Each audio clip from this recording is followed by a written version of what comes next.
Falando com os principais protagonistas em entrevista na Diana FM. Bem-vindo ao Falando com. Esta edição é com um convidado especial, Dr. Abílio Fernandes. Foi Presidente da Câmara de Évora durante 25 anos. Muito obrigado por ter aceitado o convite. Eu é que agradeço, porque já se passaram muitos anos, eu já estava a caminhar para aquele estado de já não tenho obrigações, já não tenho, ia-me caindo. Agora fizeram-me este desafio, pronto, aceitei, obriguei a ter mais vida, voltar novamente a pensar sobre as coisas do passado. É verdade. E pronto, e aqui estou. Estamos a gravar, é uma entrevista especial, porque estamos também, não só por causa do convidado, mas também por causa do local. Estamos fora do local habitual onde fazemos entrevistas, na rádio, costumamos fazer no estúdio, e hoje estamos no Palácio Dom Manuel, numa das salas que precisamente recebe uma exposição sobre Évora, sobre um dos aspectos mais importantes do Concelho, que é o megalitismo, esta exposição que está aqui numa das salas do Palácio Dom Manuel. E estamos aqui para o entrevistar porque vai ser homenageado precisamente esta tarde, na tarde de hoje, do dia em que estamos a gravar. A entrevista depois será emitida mais tarde na rádio, mas no dia em que estamos a gravar vai ser homenageado. A Câmara de Évora vai-lhe atribuir a medalha de ouro da cidade. Como é que, enfim, o que é que espera da cerimónia de logo à tarde? Que sentimento é que lhe vai na alma? Olha, só foi possível eu aceitar com naturalidade esta homenagem, porque o comum das pessoas com quem eu lido, e lido com muita gente, porque eu gosto muito de falar e de conversar e de saber o que é que se passa. Aliás, agora até estou a conhecer muita gente pessoalmente e a família, coisa que quando estava como Presidente da Câmara não tinha essa oportunidade. E então tenho recebido de muita gente o sentimento dos bons tempos depois de 25 de Abril, sobre a cidade de Évora. Todos dizem aquele tempo, houve muita coisa, todas as pessoas se refletem, principalmente as pessoas mais de idade, mas depois os mais novos filhos também sentiram que os pais... Né? E, portanto, estamos num momento em que as pessoas têm muita saudade e um reconhecimento, e tem-me transmitido. E, portanto, quando surgiu esta hipótese de se é agora que eu devo receber a medalha daquele tempo, eu digo, a medalha, para mim pessoalmente, tem um valor relativo, porque tudo quanto eu fiz foi num trabalho coletivo, acompanhado pelo partido, que sempre deu todo o apoio nas orientações, os camaradas, depois na Câmara, todos os partidos políticos, do PS, do PSD, e até do contato com o CDS, na altura eram os três partidos, todos, quer dizer, uma relação de tal maneira, digamos, de respeito mútuo, que faz-me pensar que, pronto, então eu aceito esta medalha como recordação desse tempo e que toda a gente acha bem que, pronto, eu era o Presidente da Câmara. Quer dizer, não se sente, desculpa a expressão, como a estrela daqueles 25 anos de governação municipal? De forma nenhuma, porque nunca me passou pela cabeça que eu pudesse ser, digamos, uma pessoa de proeminente. Sabia que tinha a responsabilidade de Presidente da Câmara, portanto, isso é inquestionável, e, portanto, tinha que assumir a coordenação da Câmara. Mas assumi porque tinha os coletivos, tinha os vereadores, tinha, pois, toda a Câmara, as chefias da Câmara, os trabalhadores da Câmara, com aquela liberdade do 25 de Abril, com aquela franqueza e abertura que todos tinham, e a vontade de todos de darem o melhor para fazer um mundo novo, tudo isso... Eu fiquei, envolveram-me e eu estava naquilo, nunca tive aquela ideia de que eu tenho que coordenar, eu tenho que dar ordem, não, era, digamos, num conjunto dessa situação em que eu me sei, por isso é que eu, que estava convencido que ia ficar na Câmara pouco tempo, porque eu tinha a minha profissão, eu era economista da empresa, e portanto tinha a minha vida profissional. Era professor do Instituto aqui Económico e Social de Évora e, portanto, tinha essa minha carreira e estava todo feito para continuar a minha carreira. E, portanto, quando aceitei porque os meus camaradas não podiam dispensar, não podiam estar a tempo inteiro, porque tinham de deixar as suas profissões. Eu estava naquele interregno das aulas, não sabia bem como é que seria o futuro. Aceitei a pensar que seria por pouco tempo. Mas a envolvência toda a participação, toda a gente a colaborar, os anos foram passando e eu nem dei por passar 25 anos. Veja lá. Entretanto saiu, perdeu as eleições em 2001, já lá iremos, ainda lhe vou perguntar também sobre isso, mas ao longo destes anos surgiu várias vezes a hipótese de ser homenageado com esta medalha de ouro da cidade, e sempre recusou. Eu recusei quando... recusou ou mostrou-se indisponível, não é? Sim, mas achei que não era justo, que não era, para mim não era aceitável ir receber a medalha depois de ter perdido as eleições. Quer dizer, se durante a campanha eleitoral foi dito cobras e lagartos, desculpe o termo, sobre a minha gestão, digamos a minha, que era a nossa gestão coletiva, claro. Se foi dito, não me achava bem receber agora uma medalha de quem... Ou seja, na altura o PS ganhou a Câmara, queria-lhe atribuir a medalha, mas durante a campanha criticou a sua governação e o senhor não quis receber a medalha na altura porque... Não receber. E por isso é que eu digo que agora, passados estes anos, em que são as pessoas todas já a sentir que, afinal de contas, eu não fui aquela imagem que levou a derrota da Câmara, que acabei por aceitar neste momento, sim, senhor. Muito bem. O Dr. Abílio tem 86 anos. Foi presidente da Câmara de Évora entre 77 e 2002, saiu no início de janeiro. No fim de 2001, portanto, 2002 já não fui. Exatamente, as autárquicas foi em 2021, mas eu tinha ideia que a tomada de posse da governação PS tinha sido em janeiro de 2002. 2002, desculpa. 2002. E, pronto, durante muito tempo não mostrou-se indisponível em receber esta medalha, mas agora vai receber a medalha. Esta medalha da cidade,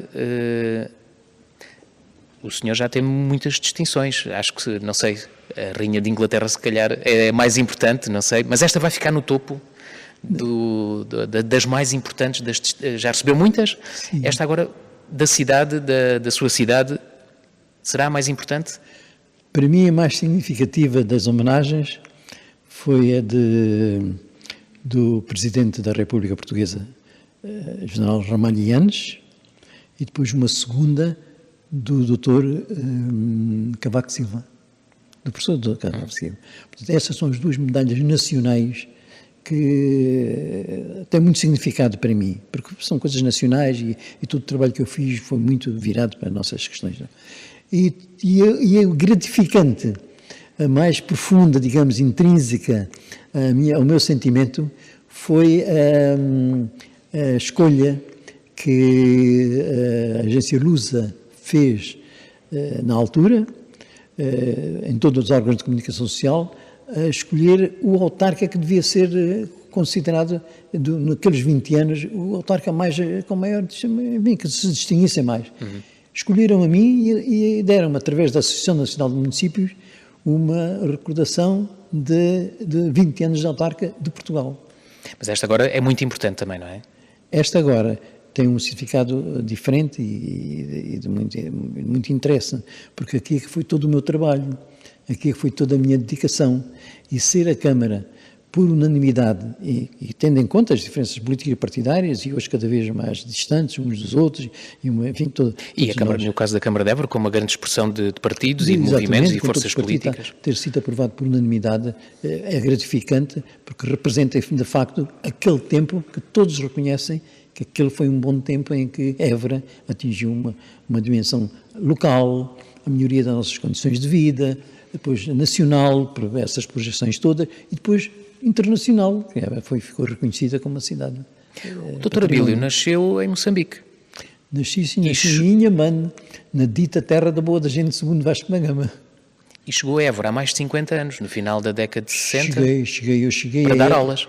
Sim, eu cheguei, eu nasci em Moçambique e depois, como já não havia universidade, eu tive que vir para Portugal.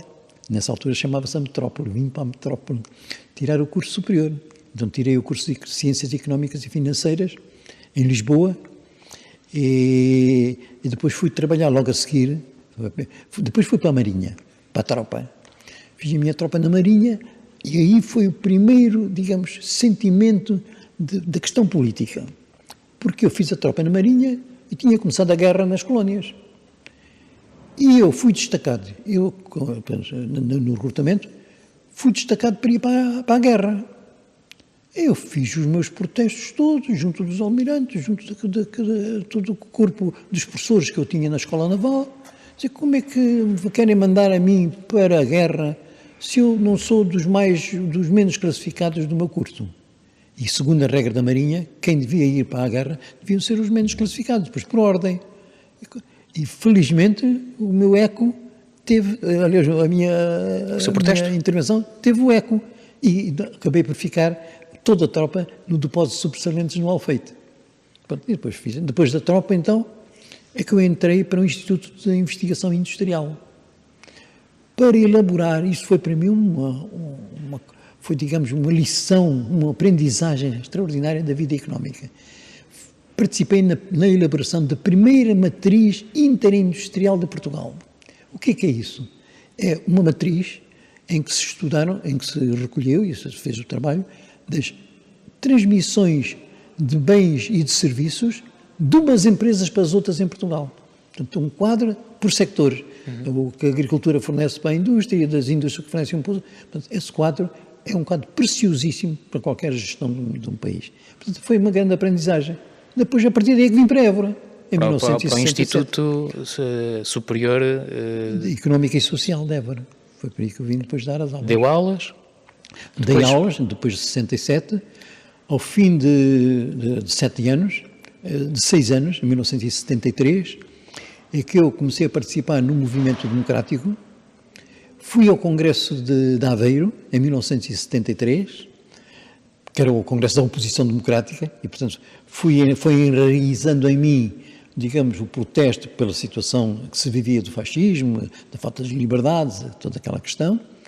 E depois do Congresso de Aveiro, voltei, continuei a dar aulas, e depois vieram as eleições de 1976. Então, o Partido Comunista Português... Entrou para o partido primeiro, não? Entrei para o partido, logo no princípio do ano, porque eu era do movimento democrático, entrei para o partido, e quando entrei para o partido escolheu-me, naquele conjunto, naquela discussão coletiva entre todos os camaradas, que eu é que podia ser Como é que era candidato. Évora? Como é que era Évora nessa altura? Évora, tínhamos saído do período anterior ao 25 de Abril, portanto, era um marasmo, assim, em termos muito simples, era um marasmo da vida. Portanto, pouca atividade cívica, pouca atividade económica. A característica de Évora era o domínio do latifúndio em toda a região alentejana, uns trabalhadores vivendo em situações muito difíceis, quase na miséria, e uma classe média muito reduzida, portanto, que habitava normalmente a cidade, e a cidade com essas características, com grandes antagonismos de classe, porque os trabalhadores não tinham qualquer relação com os proprietários. Então, todo esse marasmo, isso que deu um marasmo, deu uma situação muito, digamos, angustiante da vida social, e o 25 de Abril fez uma explosão. Portanto, quando eu digo que fui Presidente da Câmara e senti uma explosão, uma participação, tem muito a ver com esse período anterior. Claro, porque havia também muita vontade das pessoas. Antes do 25 de Abril não podiam, e depois houve essa explosão porque houve a liberdade, não é? Exatamente. Foi essa coisa. E, portanto, Évora, encontramos Évora naquele estado. Mas é bom lembrar que tivemos heranças importantes desse período anterior. Tivemos um centro histórico, que apesar de degradado, foi tudo conservado, portanto, um centro histórico importante, que depois veio a ser classificado. Tivemos algumas estruturas, por exemplo, este jardim público, aqui à volta do Palácio, o próprio Palácio, que foi sempre conservado. Portanto, há monumentos e valores que depois nós, o que fizemos foi dar vida a este património. Portanto, essa é que foi a grande conquista e a grande satisfação da minha parte, é dar vida a toda a gente, sem distinções de classe, nem de religião, nem de raças. Portanto, as pessoas viviam num ambiente, num património que tínhamos herdado, valioso, e que toda a gente começou a sentir, muitos até que nem sabiam o valor do património, foram reconhecendo, trabalhadores que entravam aqui no Palácio Dom Manuel e que ficavam admirados. Entrar no Palácio Dom Manuel, aquilo era indisponível para qualquer trabalhador. Claro. E vinham, faziam aqui as reuniões, discutiam os sindicatos, a reforma agrária, enfim, utilizaram isso. Portanto, é essa mudança que tem a ver com a situação em que nós encontramos Évora naquela altura e que se deu depois dessa explosão. E depois começou a trabalhar no primeiro PDM, porque Évora, o senhor foi responsável pelo primeiro PDM nacional do país. Olha, isso foi uma felicidade também que eu tive, porque não sabia para onde nos havíamos virado, o que é que havíamos de resolver, que problemas é que havíamos de resolver primeiro. Porque não havia exemplos anteriores, não é? Não que era o primeiro. E nem nós próprios, nem eu próprio tinha experiência nenhuma. E, portanto, o que é que acontece? As pessoas todas tinham milhentas coisas para serem resolvidas. Milhentas casas, estradas, ruas, as coisas do dia a dia. Ou seja, não havia ordenamento na cidade? Não havia nenhum ordenamento na cidade. Havia um plano anterior, enfim, foi cumprido de uma forma não muito, digamos, muito com exatidão, nem com grande profundidade, nem havia meios para se dar andamento aos planos anteriores ao 25 de Abril. E nós, então, perante essa situação angustiante de não saber por onde é que devíamos começar, o que é que devíamos resolver, tive a sorte de, na nossa equipa, termos um arquiteto, que era o arquiteto Jorge Silva. O arquiteto Jorge Silva, com uma ideia brilhante, foi: nós temos que fazer um plano que equacione as necessidades e dê prioridade às questões que devem ser avançadas em primeiro lugar. E depois, então, até isso facilitou para vermos os dinheiros. Os dinheiros eram poucos e, portanto, tinham de ser canalizados para as coisas essenciais, para as coisas prioritárias, que era, afinal de contas, a vida das pessoas que viviam em estado mais difícil. E assim foi, avançando para o plano diretor. E, no plano diretor, tudo isto não é por acaso. Fizemos um concurso internacional, na altura fizemos um concurso internacional, a equipa que ganhou aceitou perfeitamente que a Câmara entregava o plano a uma equipa técnica, mas não prescindia de participar intrinsecamente com o trabalho que estava a ser feito tecnicamente. Ou seja, não desligar a política da técnica. Claro. Olhar, não desligar a técnica da política. E isso foi inovador. Eles aceitaram muito bem. Foi inovador esse processo. Foi. Para já, começou por... O que deu-nos tranquilidade foi ter sido ouvido toda a população dela. Todos que quiseram. Fez-se uma campanha, falou-se com toda a gente. Todas as organizações de Évora foram chamadas para serem ouvidas. E até vou contar um pequeno episódio das dificuldades que também surgiram. A Associação Comercial, quando foi convocada ou convidada para uma reunião com a Câmara para pensarmos sobre o ordenamento dos empresários na sua implantação no município de Évora, rejeitaram-me, não disseram, nós não queremos nenhuma conversa com a Câmara sobre qualquer situação destas. E eu depois devolvi a resposta dizendo que o que nós estamos a fazer é um plano, queríamos ouvir a opinião da Associação Comercial para saber da questão do que é que eles pensam sobre o futuro da implantação da atividade económica e, portanto, se não vierem, nós temos que as inventar. Portanto, era muito importante que venham, porque assim sempre vão-nos dar o contributo. E acabaram por ir. Acabaram por ir e a primeira questão que levantaram foi: nós não queremos nada saber do plano. O que nós temos aqui como principal questão é acabar com a feira, o mercado de Levante no Recife de São Brás. Porque eles fazem uma concorrência muito grande ao comércio e o que nós queremos é que se resolva esse problema. E depois nós, nessa altura, dissemos: olha, pensamos nisso, vamos pensar nisso, vamos ver com o equilíbrio, porque também não vamos fazer desaparecer os feirantes. Conseguimos depois um equilíbrio, passou-se de semana para 15 dias, depois passou-se para um mês, e depois deram toda a colaboração para o plano diretor municipal. Portanto.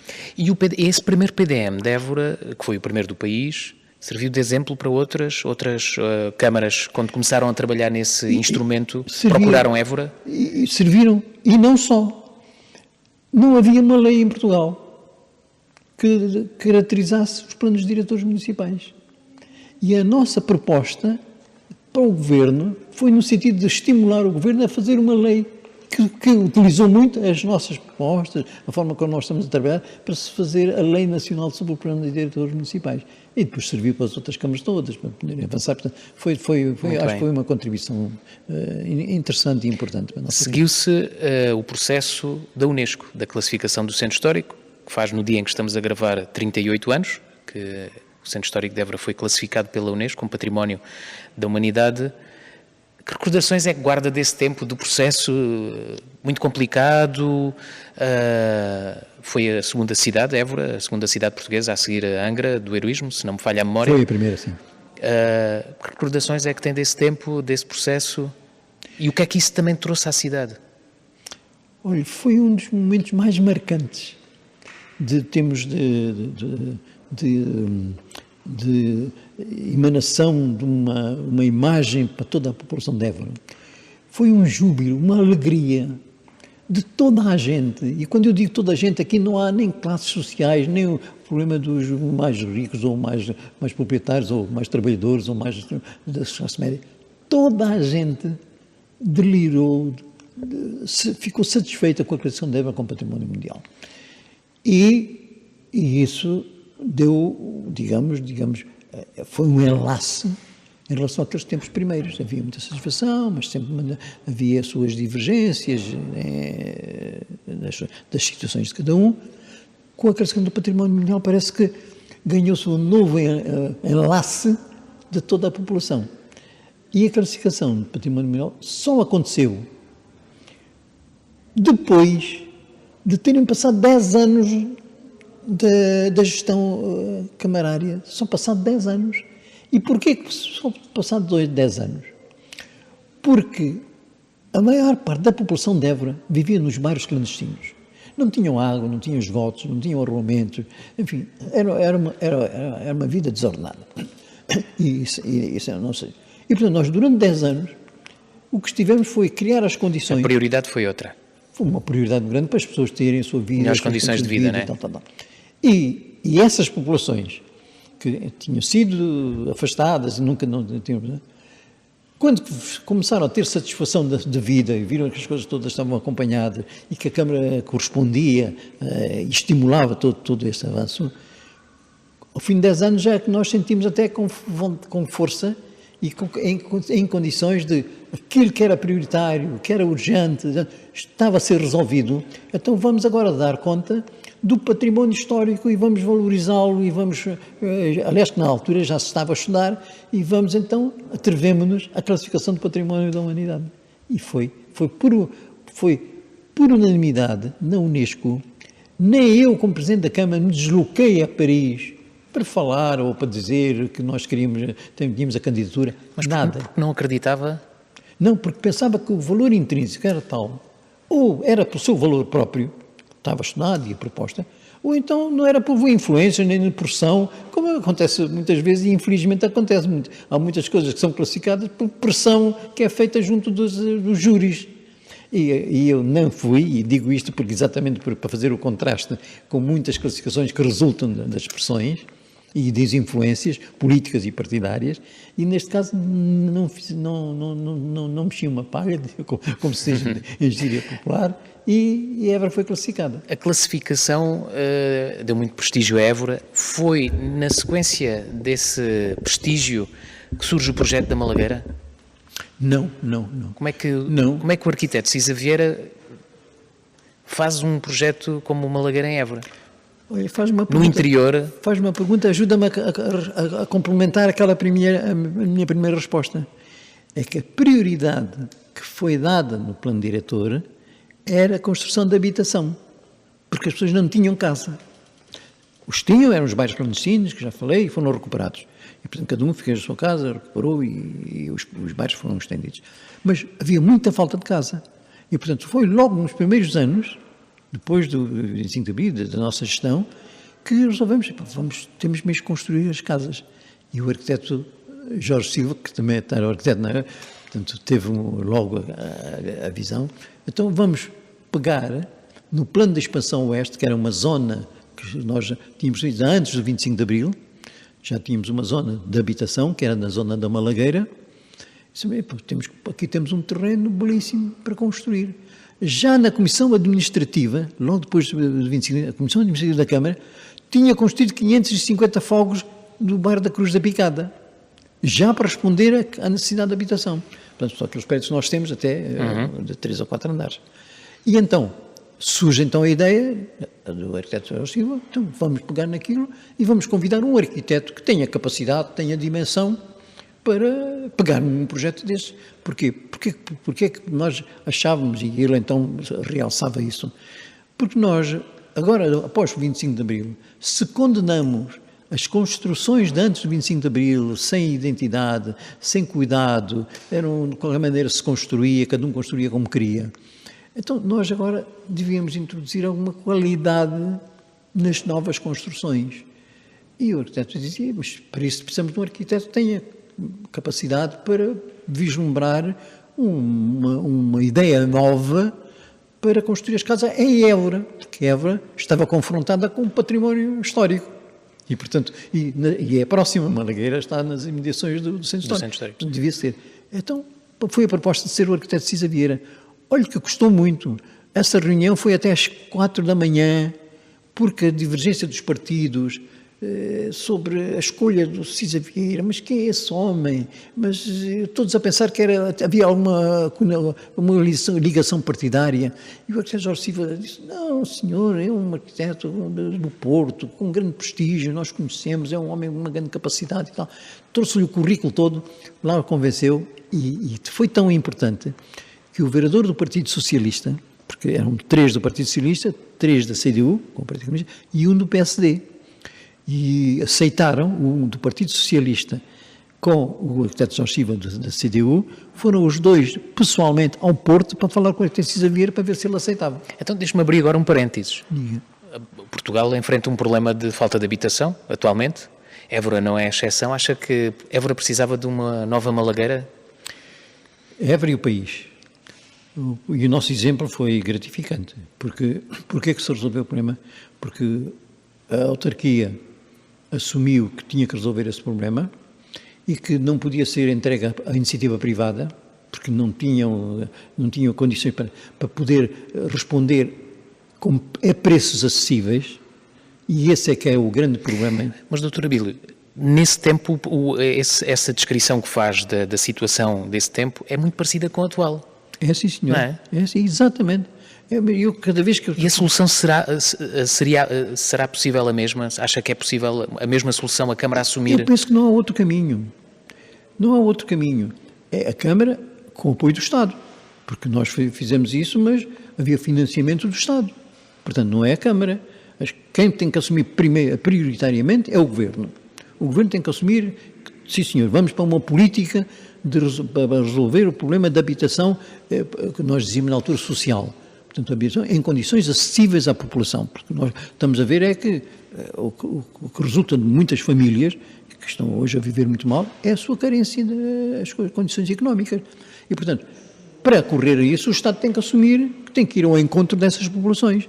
E depois, com as câmaras, fazer acontecer o que aconteceu connosco, que é as câmaras depois têm os seus planos, escolhem os sítios adequados, dão os apoios todos para que as obras se realizem, e acho que sim, que neste momento é o que se passa. Porque neste momento, e já agora vale a pena acrescentar, para a ideia ficar mais clara, o que acontece é uma grande especulação imobiliária por parte dos grandes capitais, dos capitalistas e das empresas, que utilizam as casas de habitação para obter o seu lucro. Eles têm direito a obter o seu lucro, e são empresas, e portanto eles visam o seu lucro. Claro. Mas alguém tem que acorrer a estas dificuldades. Se eles querem o seu lucro, têm o seu direito a terem o seu lucro, mas quem é que resolve o problema das expulsões? Tem que ser o Estado. O Estado, que é a autarquia, o poder central e o poder local. Voltando aos 25 anos como Presidente da Câmara, enfim, nem tudo correu bem. O que é que lhe deixou mais... às vezes, não é? As coisas às vezes não correm bem num ou noutro. O que é que lhe ficou preso na garganta?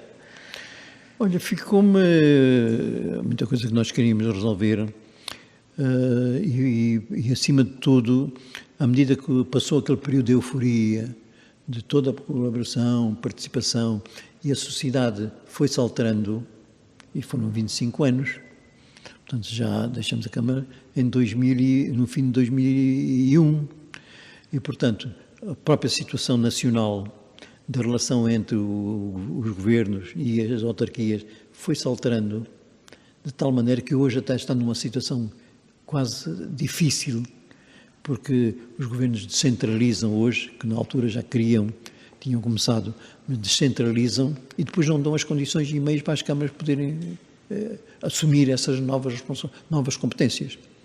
E, portanto, começamos a notar já nos últimos anos algumas dificuldades de obter aquela colaboração mútua entre o Poder Central e o Poder Local.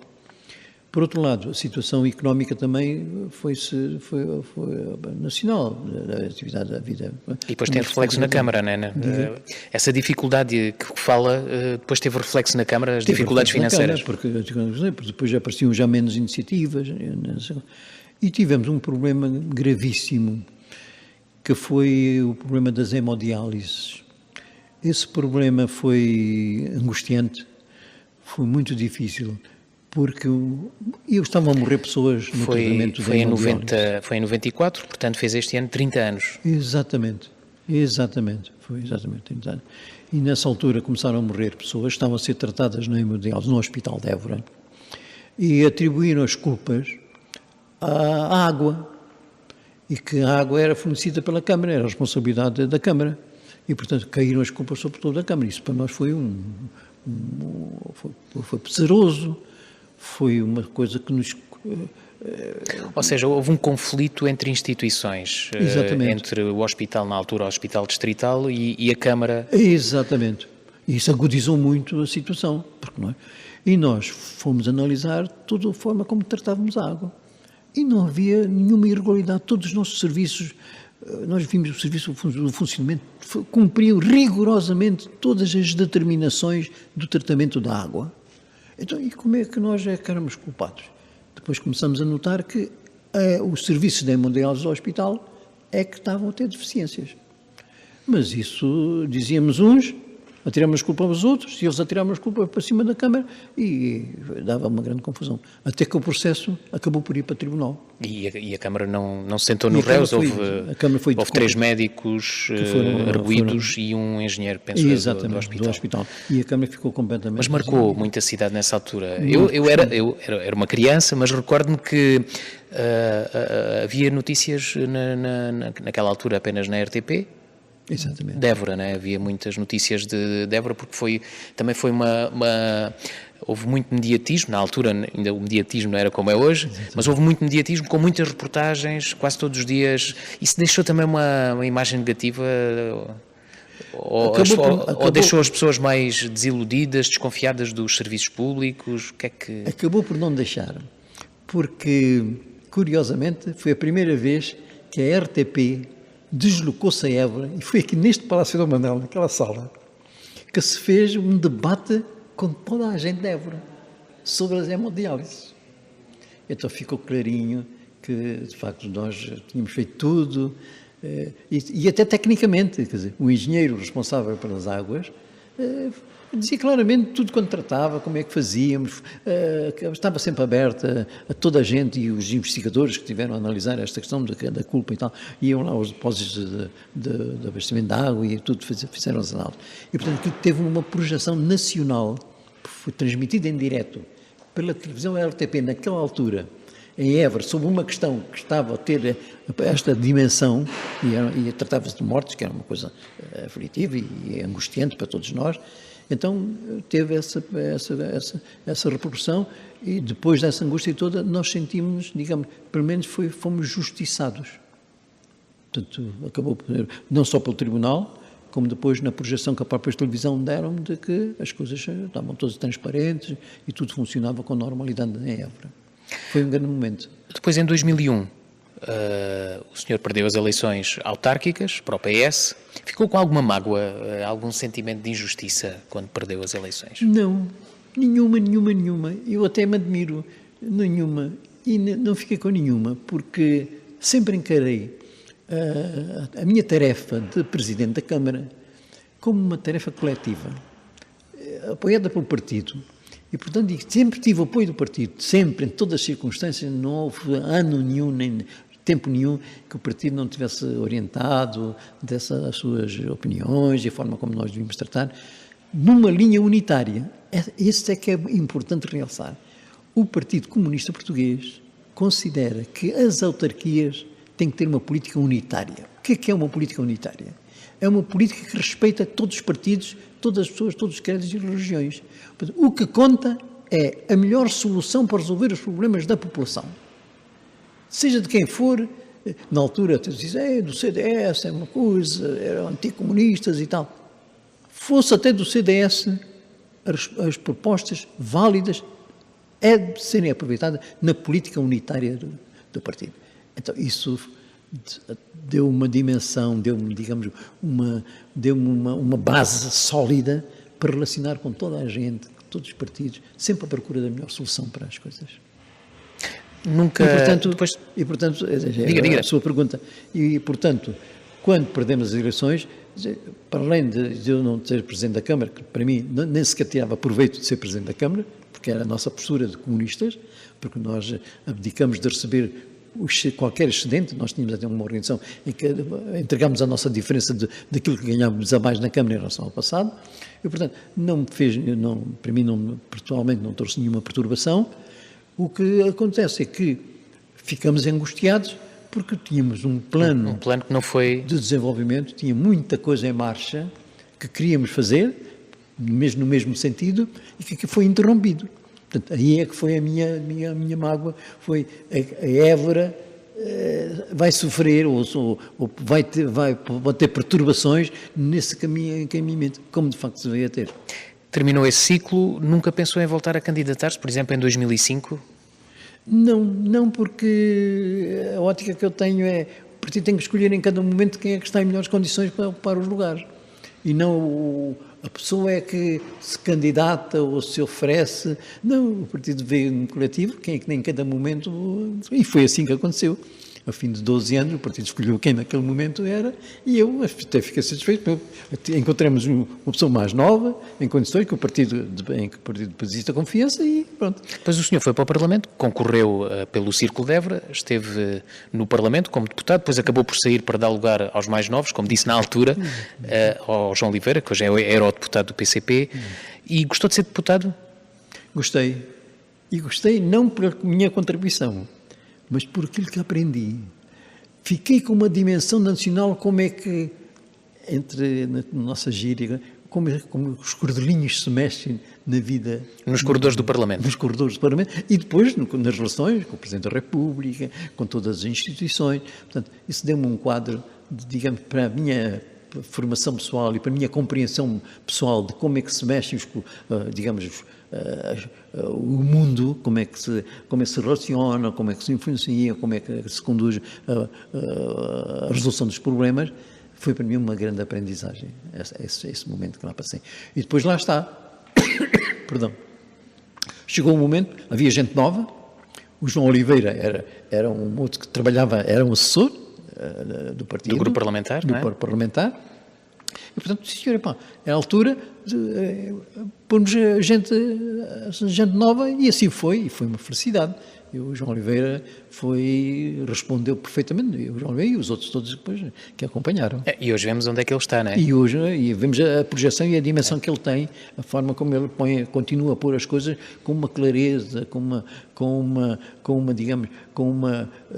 uma atenção a todos os outros partidos, como é que funciona e como é que nós, Partido Comunista, queremos encontrar uma situação democrática mais avançada do que esta que temos. Porque nós dizemos sempre, o Partido Comunista diz, e com muita razão, o que nós temos como objetivo é o socialismo e o comunismo. Isto é clarinho, o Partido Comunista diz sempre o seu objetivo final. Mas temos uma fase intermédia.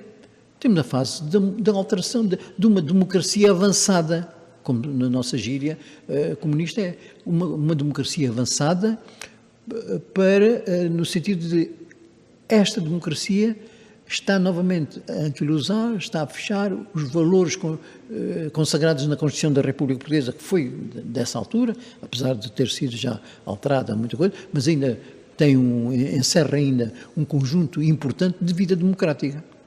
E, portanto, é essa a proposta do Partido Comunista. Portanto, se a comunicação social fosse transparente, desse oportunidade a todos e ao Partido Comunista, coisa que normalmente é combatido, quer dizer, a comunicação normalmente põe sempre o Partido Comunista sempre numa situação de inferioridade ou de ocultação. Portanto, depois os resultados eleitorais são os resultados que são. Consequência do domínio da comunicação social. Mais à frente na entrevista ainda lhe vou perguntar sobre como é que vê o estado atual do seu partido. Só para terminar esta parte da entrevista, gostava de perguntar, foi Presidente de Câmara, foi deputado e teve cargos no partido. Na carreira política ficou alguma coisa por fazer? Gostava de ter tido outras funções no Parlamento Europeu? Não porquê? Porque o partido depois acabou por, primeiro, por pôr-me para o Comitê Central. Portanto, o Comitê Central é o órgão dos 200 ou 300 camaradas que tomam as grandes decisões nos intervalos dos congressos. E, portanto, eu digo, como autarca e como um comunista que não vem de raiz, senti-me muito honrado de participar neste órgão decisório de grande importância do Partido Comunista Português. E depois do Comitê Central, fui escolhido para a Comissão Central de Controlo, que é o órgão de fiscalização do partido. Portanto, atingi lugares dentro do partido que me gratificaram muito. Eu até achava que, enfim, não teria aquelas condições adequadas, porque eu nunca fui um político de raiz, e achei interessante e para mim foi muito gratificante. Hoje já não tem cargos no partido, mas ainda o vemos muito ativo. Às vezes cruzamos-nos em comícios ou em iniciativas do partido. Sim, porque eu... Quer ainda dar um contributo, quer participar, ainda dá conselhos a presidentes de Câmara mais novos ou candidatos do PCP ou da CDU que se pretendam candidatar. No fundo, qual é a sua função e o que é que no fundo gosta de fazer atualmente no partido? Começando pelo princípio, em primeiro lugar, o partido tem aceite as minhas debilidades de idade. À medida que eu fui avançando e comecei a ter mais dificuldades, o partido foi aceitando que eu deixasse fazer parte dos órgãos todos. Eu pertencia à direção regional do partido em Évora, estes anos todos. Depois deixei de pertencer a esse organismo para passar para a Conselhia de Évora, que é uma plataforma mais baixa. E agora estou na Comissão Conselhia de Évora. Portanto, eu continuo a estar no partido, na organização do partido, de base. Depois já as comissões de freguesias e tal. Esta Comissão Conselhia é a comissão que, digamos, é o órgão político do Conselho de Évora. Portanto, eu pertenço à Comissão Conselhia. Portanto, continuo ativo, daí a razão, e continuo ativo e até gostaria de continuar ativo. Portanto, eu ainda tenho essa ligação que me dá mais estímulo e dá mais responsabilidade. E porquê? Porque fiz uma vida toda e acabei por reconhecer, só com uma luta política a favor de uma sociedade mais justa, uma sociedade de progresso, de desenvolvimento, de aproveitamento correto das nossas potencialidades, de não sermos explorados como hoje acontece, por quem vem não sei de que parte do mundo, o grande capitalista que compra tudo, até compra clubes de futebol, até compra empresas. É um mundo perfeitamente estranho, só à volta do ganho do dinheiro e dos grandes capitais. E, portanto, ninguém pode estar alheio, e mesmo os que dizem que estão, não podem estar alheios a procurar que a sociedade seja mais justa e mais correta para todos vivermos em harmonia. Que, aliás, nós portugueses temos todas as razões para pensar nisso assim, porque tivemos um 25 de Abril, Porque tivemos um momento em que toda a gente sentiu que era interessante, era importante. Nós até temos um exemplo que é da nossa vida. Eu ainda estou vivo e o seu caso, que era um jovem, mas todos eles sentiram que aquele momento foi um momento frutuoso, rico para a vida portuguesa. Muito bem, estamos a entrar na parte final da nossa entrevista e gostava de lhe perguntar, já passaram, o senhor esteve na Câmara como Presidente da Câmara durante 25 anos e, entretanto, já passaram outros quase 25 anos, desde que saiu. Como é que está a cidade? Évora é a cidade que sonhou quando, em 77, entrou para a Câmara? Não é. Por enquanto não é. E não é porque tivemos 12 anos do Partido Socialista. Olha, já agora abrimos mais um parênteses. Que avaliação é que faz dos seus sucessores? Pois. José Ernesto Oliveira, do PS, e agora Carlos Pinto Sá, da CDU. Depois de eu sair da Câmara, o Dr. José Ernesto foi Presidente da Câmara de Évora durante 12 anos, 3 mandatos. Eu penso que foi muito infeliz, porque quebrou aquela dinâmica que havia na vida do Conselho, atividade cultural, ligada a todas as coletividades, cultura, recreio e desporto, a atividade económica no sentido de estimular mais as empresas a desenvolverem-se, a virem empresas novas. Toda aquela dinâmica havia, do ponto de vista de relações exteriores com o mundo, no sentido de potenciar aquela coisa do património mundial que nós já tínhamos tido e tal. Eu penso, Évora quebrou muitíssimo. E de tal maneira que eu dou até este apontamento para dizer, pode ser opinião partidária, porque agora eu sou do Partido Comunista Português e estou a contestar o Partido Socialista. Não é isso. Nós temos um indicador, é que depois daqueles 12 anos, a população de Évora deu maioria absoluta à CDU. Portanto, quer dizer que a população toda de Évora, a mesma população, que tinha votado no Partido Socialista, enfim, com as variações dos anos, votou depois desses 12 anos em maioria absoluta ao CDU. Portanto, quer dizer que todos estavam descontentes com a gestão anterior. Veio a nova gestão da CDU. E a nova gestão da CDU, com o Dr. Pinto de Sá, encontrou uma situação dificílima na Câmara de Évora. Do ponto de vista financeiro, uma dívida brutal. Do ponto de vista da dinâmica da população, tudo em baixo. Do ponto de vista da organização da Câmara, completamente desorganizada. E a Câmara tem que estar bem desorganizada, estruturada, com chefias conscientes, com o trabalho coletivo com os trabalhadores. Uma Câmara desorganizada. Não é fácil alterar os homens e os trabalhadores de um momento para o outro, assim de repente. Portanto, é um trabalho que leva tempo e eu tive a experiência, foram 25 anos e no princípio havia muitas dificuldades, mas com o trabalho coletivo, com o envolvimento de todos, com objetivos bem definidos, e isso é que conta muito, o plano diretor ajudou muito, nós queremos atingir estes objetivos, com essas prioridades, e toda a gente compreendia, mesmo os que politicamente não eram mais afeitos a nós e que não queriam, mas sentiam que aquele objetivo, claro, na defesa dos interesses das populações, era evidente e todos colaboraram. Eu, no meu tempo, tive chefias da Câmara que não eram.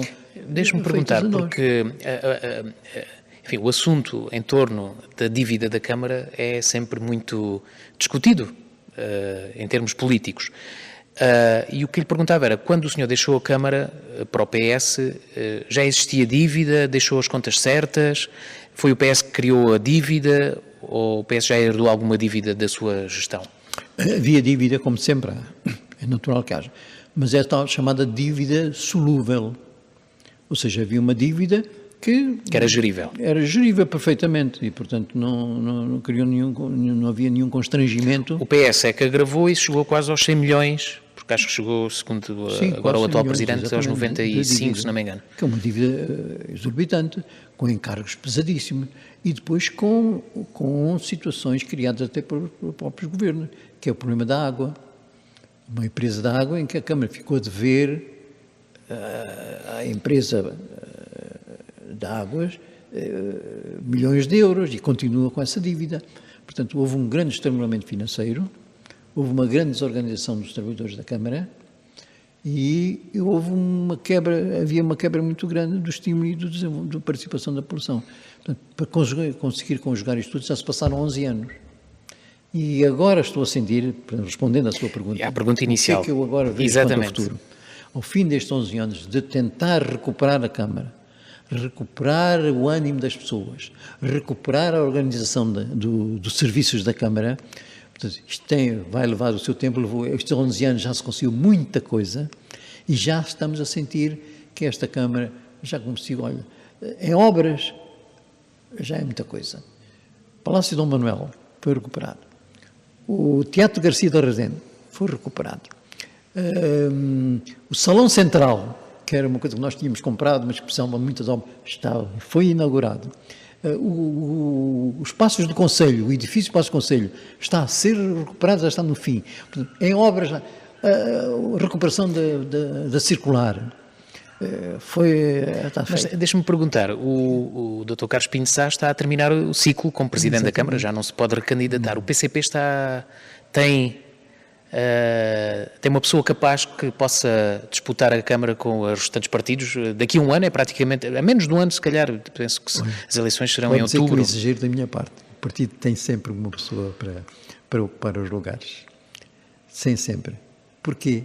Porque tem sempre aquele trabalho coletivo de escolher entre todos quem é que coletivamente deve ser o candidato para o momento que estamos a viver. E, portanto, Mas não quero dizer nomes. Não, porque nós até nem decidimos, portanto, e há de escolher a pessoa. E tem que escolher na base de que o que foi feito de recuperação, quem fez foi o Presidente da Câmara, mas foi a CDU. Foi Mas, o Partido Comunista. Dr. Abílio, no seu tempo, quando foi Presidente da Câmara, o PCP tinha muita força no Distrito de Évora. Algumas câmaras, muitas, em comparação com os dias de hoje, que restam 3, Viana, do Alentejo, Arraiolos e Évora. O que é que aconteceu ao PCP?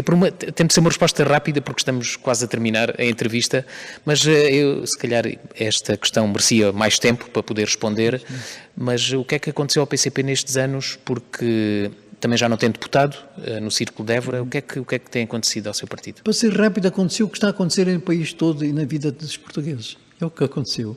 O que aconteceu é que a vida está a piorar, está-se a degradar, está a ter problemas complicadíssimos de estratos sociais que estão a ter novamente muitas dificuldades.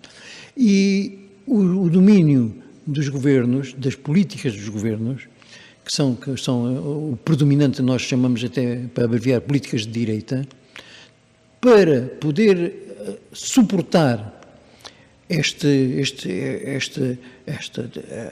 dificuldades e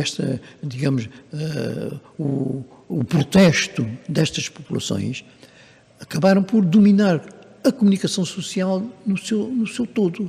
Domina a comunicação social, que as pessoas hoje não recebem as notícias sobre a vida real, recebem sempre propaganda. Os governos, e vemos por este governo, uns culpam os outros. O PS culpa o PSD, o PSD culpa o PS, o PS culpa o PSD. Portanto, andam nisto todos os anos. E as pessoas, com este descontentamento, depois, o que é que acontece? Com a comunicação social da direita, depois inclina-se para o Chega. O Chega vem com as suas afirmações populistas e levou muita gente. Só que isto, como não vai resolver o problema, e todos temos a certeza que com esta política em que são os grandes capitais que dominam tudo, e são os capitais não só nacionais como estrangeiros que dominam a nossa sociedade, isto está a levar a uma situação em que as pessoas vão ter mesmo que juntar toda a população numa grande dimensão e encontrarmos uma nova solução que não seja uma política de direita e de extrema-direita como se está a caminhar pela Europa e pelo mundo todo. Olha, já agora sobre o mundo, mesmo para terminar, é a última pergunta, como é que olha para a situação mundial? Temos 2 guerras, crispação entre líderes mundiais, o que é que vai acontecer na sua perspectiva? Eu não sou nenhum como é que diz, um ideólogo para poder ter condições para analisar o que é que vai acontecer, mas pelo menos tenho o sentimento de que o mundo, chamado hoje mundo ocidental, na base do poder dos Estados Unidos da América, que criou toda uma dimensão depois da queda da União Soviética, os Estados Unidos da América assumiu-se como os senhores do mundo e, de facto, era o país mais rico, mais potente do ponto de vista económico. Está quase a ser apanhado pela China, não é?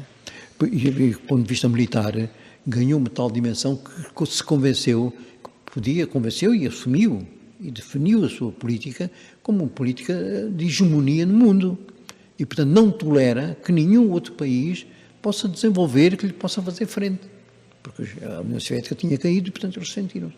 E encaminharam para todas as agruras e o aproveitamento das matérias-primas, dos outros, principalmente do petróleo, fez com que houvesse essas guerras todas que nós conhecemos. É o Afeganistão, a guerra da Síria, é a guerra da Líbia, depois a guerra da Jugoslávia na Europa. Portanto, todas essas guerras fomentadas pelos Estados Unidos da América. E agora, a guerra da Ucrânia, é os Estados Unidos da América que é a principal responsável da guerra da Ucrânia.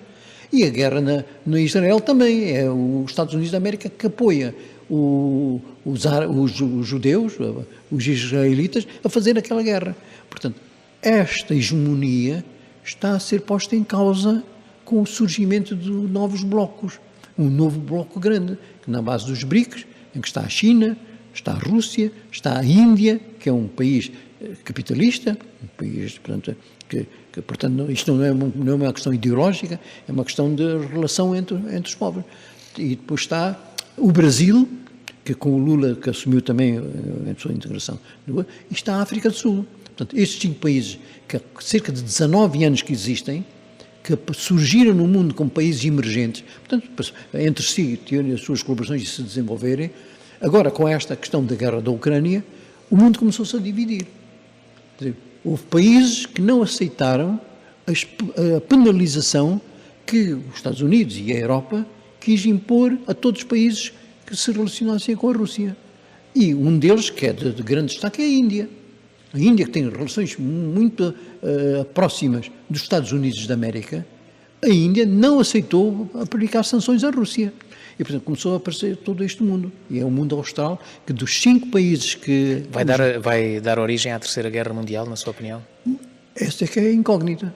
Ninguém sabe-se bem, mas o que está a acontecer desde anteontem, há poucos dias, de invasão de más armas para atacar a Rússia, ninguém pode dizer o que é que isto pode dar. Muito obrigado. Portanto, é com esta inquietação que estamos aqui, estamos a comemorar aqui os bons anos do pós-25 de Abril, mas infelizmente numa situação de grande inquietação. Terminamos a nossa conversa. Foi um privilégio tê-lo aqui connosco. Muito obrigado e até uma próxima oportunidade. Eu também agradeço a sua simpatia e a Rádio Ilhena, que desde este tempo se mantém até hoje ativo. Valha-nos isto. Muito obrigado. Ficamos por aqui. O Falando Com regressa 2 a 8 dias. Boa tarde. Falando Com os principais protagonistas em entrevista na Diana FM.